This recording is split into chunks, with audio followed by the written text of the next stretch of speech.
Syeda Ralun terkait transaksi mencurigakan Rp349 triliun di Kementerian Keuangan, Komisi 3 DPR akan kembali menggelar rapat dengar pendapat dengan Komite Tindak Pidana Pencucian Uang atau TPPU. Wakil Ketua Komisi 3 DPR Ahmad Sahroni mengatakan rapat itu nantinya akan dihadiri Menko Polhukam Mahfud MD selaku Ketua Komite TPPU dan anggotanya yang juga Menteri Keuangan Sri Mulyani.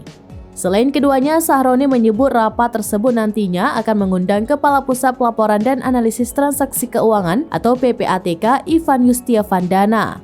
Menurut Sahroni, sejauh ini belum ada temuan tindak pidana terkait TPPU tersebut, sebab belum terungkap awal mula persoalan tindak pidananya. Dia menuturkan Komisi 3 DPR ingin mensinkronisasikan data yang sudah disampaikan Mahfud. Hal itu dikarenakan ada beberapa penjelasan Mahfud yang dinilai tidak senada dengan Sri Mulyani. Ia mengatakan kehadiran Sri Mulyani nantinya dengan tujuan untuk mensinkronisasikan keterbukaan yang telah disampaikan oleh Menko Polhukam Mahfud MD gelar rapat selanjutnya.